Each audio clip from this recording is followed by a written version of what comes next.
You're sitting in an office with a mahogany desk and a view of the city skyline.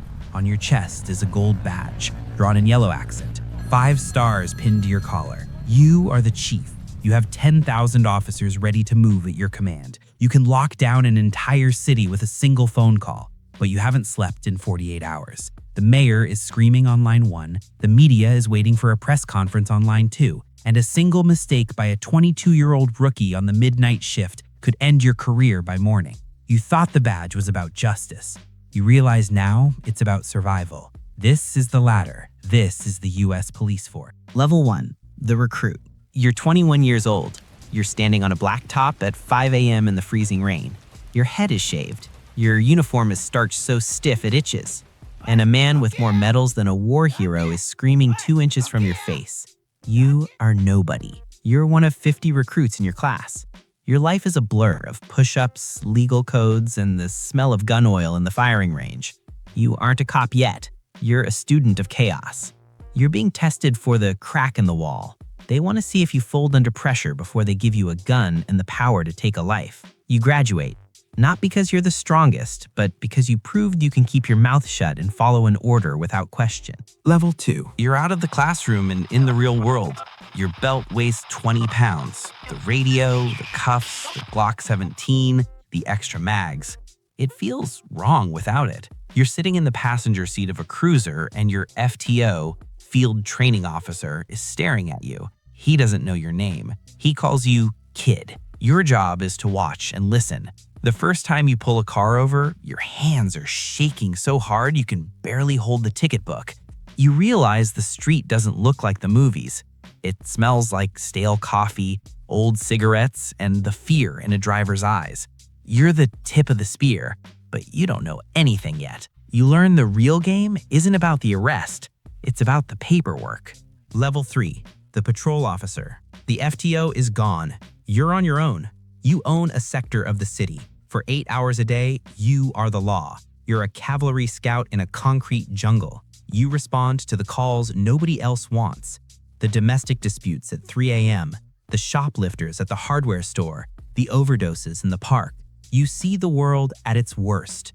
You eat lunch in a 24-hour diner with your back to the wall, eyes on the door, scanning every person who walks in.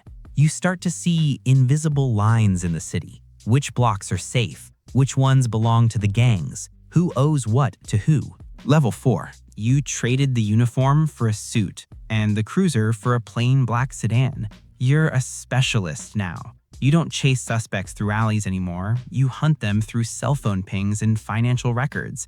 You're a disguise and identity architect of the legal system. You sit in an interrogation room for 6 hours, playing the long con on a witness, waiting for one tiny detail, one crack in their story. You specialize.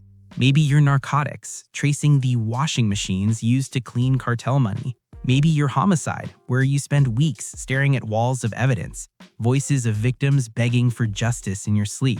You have more freedom, but the weight of the files on your desk is heavier than any rifle. Level 5. You have 3 stripes on your sleeve. You are the first level of real authority. You don't work the street anymore, you manage the people who do.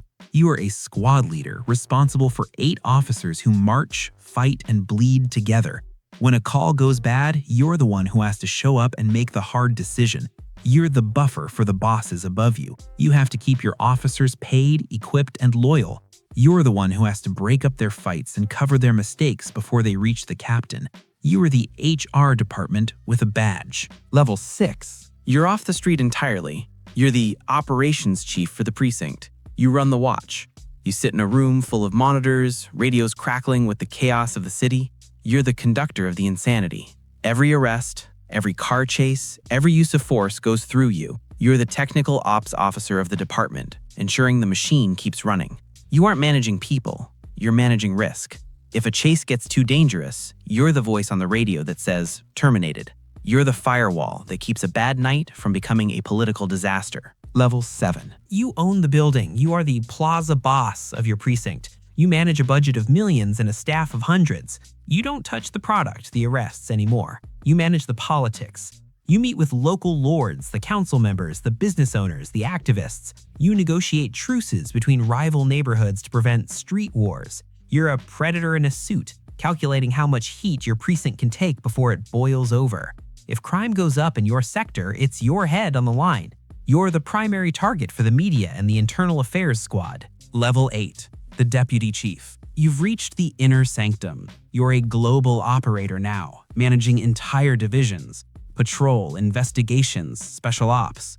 You orchestrate the grand strategy. You're not worried about one crime, you're worried about the landscape. You decide which threats are most important and where to deploy the most valuable assets, like SWAT or the cyber ops units. You're the VP of operations. You spend your days in meetings at City Hall and your nights reviewing casualty reports of the department's reputation. You're the heir apparent, waiting for the chief to stumble so you can take the throne. Level 9. The Chief. You made it. You outmaneuvered, outfought, and outlasted every other person in the building. You are the capo familia. You are a ghost. You never touch a pair of handcuffs and you never write a ticket. You have layers of people between you and the street. Your job is pure legitimacy. You're a philanthropist, a political donor, a man of the people. But you have no peace. You are the nation's top spy in your own city. You have only one boss, the mayor. And the mayor only cares about one thing, that you keep the war machine running without it making the front page for the wrong reasons. Level 10. The Reckoning. There is no retirement plan that feels like peace.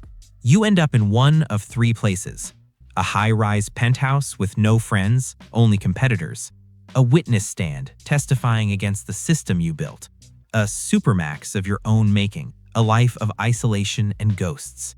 You were the magician who made the city's problems disappear, but now you're just a loose end. You sit in your mansion watching the news, and on the screen, a 22-year-old rookie on a street corner watching the road, hungry for his chance to start the climb. The cycle never ends.